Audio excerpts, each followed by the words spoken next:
Welcome to A Victim Bites Back, episode 100, and the last of these regular episodes of the show, although I shall be doing specials every now and again.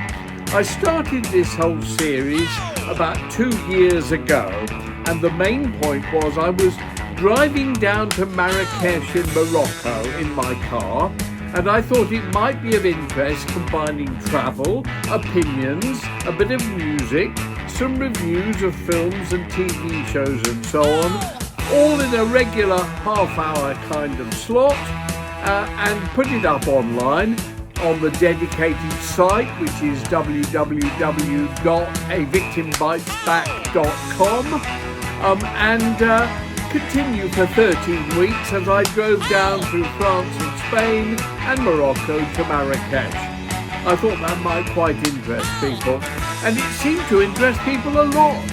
So I continued doing it, driving back from Marrakesh through Spain, south of France, leaving the Rolls in the south of France, getting the train back to London, spending 2 or 3 months in London, then going back out on the train to pick the car up and continuing with my adventures. And I even went on doing episodes of A Victim Bites Back when I was in London. However, it's now been sort of about 100 episodes. In fact, why about exactly 100 episodes?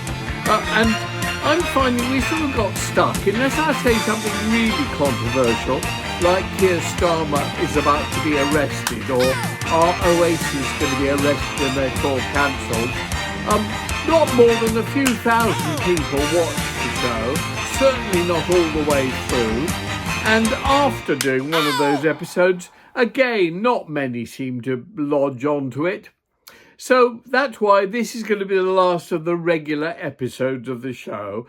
Apologies to the thousands who do watch regularly every week. Please stay tuned to the channel and watch the regular specials I'll do. This week started with a new jab. I feel like a pincushion. I think I've had 9 various assorted COVID jabs. I'm a big fan of vaccinations.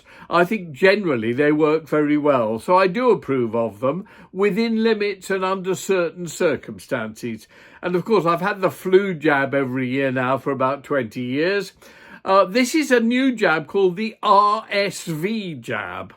I have to say, it seems fine. My arm is okay. Some people get rather sore arms afterwards. I've not yet, it's only a few minutes ago I had the jab, I've not yet had any side effects. The NHS surgery had a young lady in it who actually seemed to attack the vaccine bottle with a vengeance, knocking it and banging it and tapping the needle and everything else. But when the actual vaccination took place, it was just a few seconds, and I'm now off to have lunch with a friend, so no great problems. Anyway, welcome to episode 100 of A Victim Bites Back. On with the show. It's a bit pointless showing you lots of shots of London, which you've seen before anyway. So this episode is going to have less travel and a bit more opinions and music. James is an old friend from the music industry, and we agree on many topics such as Taylor Swift and the way the charts are changing and the music industry is changing.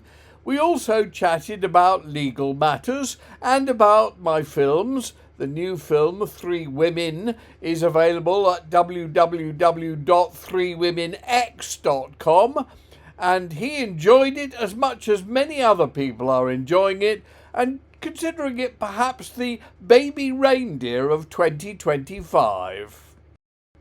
It's a very different music world than it was back in the 60s. When I was 17 and this particular event took place, this was when the Beatles got out of their leather and performed after the interval in the Cavern Club in suits and ties, an idea of my friend Brian Epstein's. I couldn't actually have afforded to go all the way up there and pay 6 and 6pence for a ticket. Back in those days, I was a mere 17-year-old fan. But times did indeed change, and I'm only a bit sad that when I was asked to be and accepted the job of global chairman of EMI Records worldwide, I was not able to take it thanks to the machinations of PR person Max Clifford and Surrey Police. The story last week, of course, was the false allegations against ex-Harrods owner Mohammed AlFayed. Various claims of rape and all sorts of other things. You'll notice that they've only been made since he died. All the ones that were made before he died were fully investigated by the police and found to be either exaggerations or totally false. He was not charged, but of course after death it's a great story that somebody who was such a major force in the world for so many years was also a pervert and a rapist. Draw your own conclusions and ask yourself, are there any false allegations? Was Carl Beach just a fantasy about Sir Edward Heath? Was Gemma Beale just a fantasy about all those male rapists? Did they ever exist? Listening to the victim's champion, you'd have thought, no, they never did.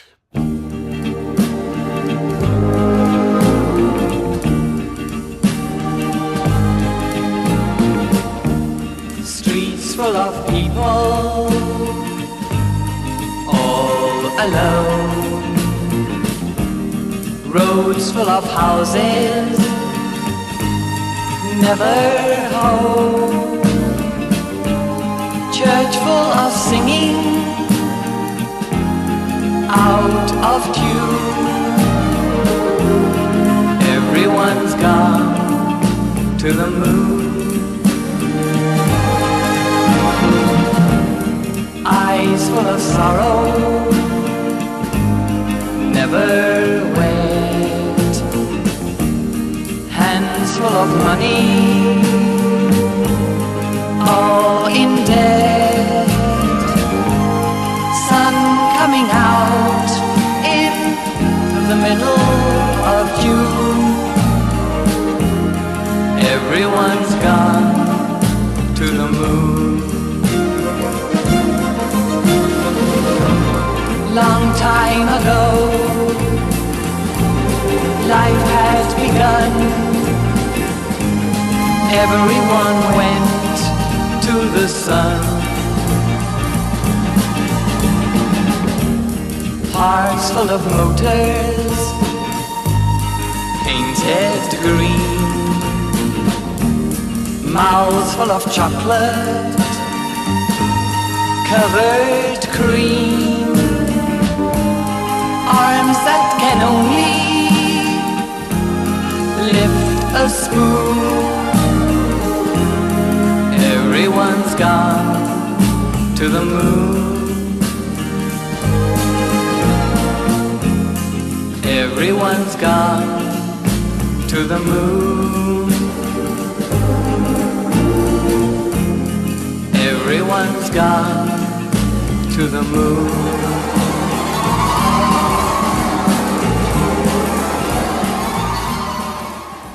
On my way to Birmingham at Euston railway station, I'm a little nervous about getting trains these days. I don't know about you, but I'm glued to Nightsleeper on the BBC, which is absolute rubbish but totally gripping, and I can't stop watching it. It's terribly well done, even though it makes no sense whatsoever. It hasn't put me off trains, and I'm heading up to Birmingham to have a couple of meetings and to attend a conference for Voices 2024. I do like to go to these conferences, and these are very important organisations where hundreds of people who sympathise with the awful state of what's going on in society at the moment gather and discuss matters about the false allegations industry. I jump on a train, read my papers, and eventually get up there to make my comments and to listen to what has to be said. And one of the things that did slightly worry me at the Voices 2024 thing was that one of the contributors commented if police and the CPS spent more time realising the false allegations industry was enormous, they would have the time to arrest people like AlFayed, who'd been doing these appalling rapes. Well, I was gobsmacked.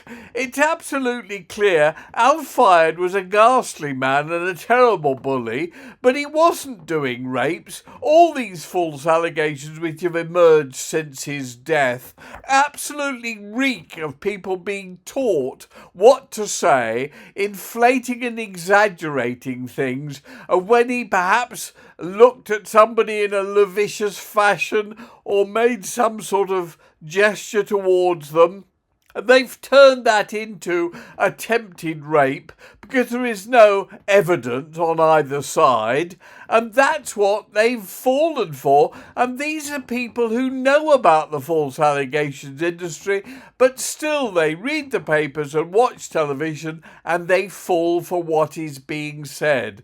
Everybody does it, even you and I.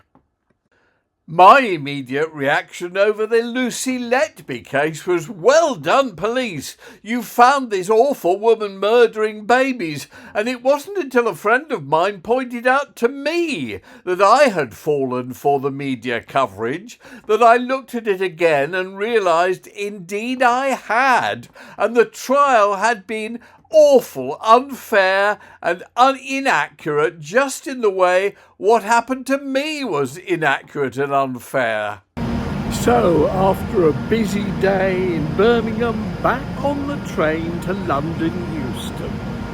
One of the many problems of getting old is that things need upgrading, and all my security system needs upgrading. One of the outside cameras on the video system went, and so a friend of mine has come over, as he always reliably does, and fixed it all so that now all is working inside and outside the house.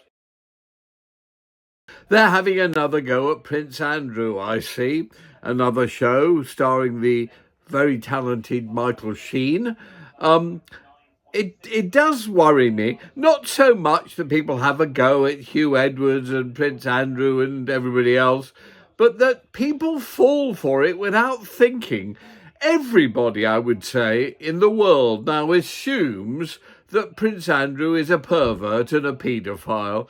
Actually, he is totally 100% innocent, unless you do not believe in the innocent until guilty theory. If you do, you have to remember that Prince Andrew was sort of essentially blackmailed by somebody and paid up without admitting any guilt for the original claims. And that's all he is guilty of, paying a blackmailer. He's not guilty of doing anything wrong. And yet even people like King Charles, his brother, seems to be convinced that the man is guilty of it and wants to turf him out of his home and all the rest of it. Insane. Why is that? Can't they just say, hang on a moment, this guy's not guilty of anything, just like so many others? Mohammed AlFayed, Jimmy Savile, all these people who nothing has been proven against, and they're all innocent. Somebody like Hugh Edwards is obviously a bit different because he pleaded guilty to something, even though I suspect he was guilty of far less than the media have made out. But one does have to look at these things and think to yourself, it's very odd how easily the public become convinced of something. Of course, it's all down to the media again. Everybody believes the media. We all know they exaggerate. We all know they've got an agenda. We all know they inflate stories and colour them up. But the reality is we've neither got the time nor the inclination to think deeply about anything anymore. Give us a headline, give us a slogan, give them a story, and that's what we'll go with. Who cares whether it's true or false or ruin someone's life. They're wealthy anyway. They'll cope. We simply do not care. So that's it for the regular weekly episodes of A Victim Bites Back. As I've explained before, my idea of doing this series was to cover the travel as I drove down to Marrakesh and then back through France, Italy and Spain. And it started 2 years ago, and we've now covered 100 different shows. And if you want to watch them, you can watch them on the dedicated site, www.avictimbitesback.com. But I've come to the conclusion that not only am I boring myself to death, waffling on about these things, but I'm boring most of you too. The younger people simply don't want to know all this stuff. Many thanks to the several thousand who have been watching regularly, and as I've said, do keep tuned to the channel, A Victim Bites Back, both on YouTube and on places like I think they're on Instagram and TikTok and Video and all sorts of other places, Vimeo. But stay tuned because I will be doing the occasional specialist. There's going to be something on the whole legal situation quite soon because that's actually fascinating what's going on and most people are not aware of it. I think it's as big a story, as I've said before, as the post office scandal and will be something which will alert an enormous amount of people to an extraordinary and ridiculous situation that's going on, mostly of which, as I've said regarding the post office, also the Andrew Malkinson situation, Brian Buckle, who you may have seen crop up on here a couple of times, my own case and various others, where basically the fault lies with the lawyers. 90% of lawyers in the world are useless. The 10% who do something, some of them are very good, some of them are indeed corrupt and are basically criminals masquerading as lawyers. The majority of those that are left are at least adequate, probably well-intentioned, and their main fault is taking on far too many cases, so they really can't do a proper job on an individual case. Somebody like myself is probably better at looking at the various aspects of a case than any lawyer because it's the only one I'd be doing it on, unless, of course, I take other people's on as well and assist them. Anyway, thank you for all these months, all these years you've remained tuned to A Victim Bites Back, and I shall be seeing you again shortly. Bye-bye.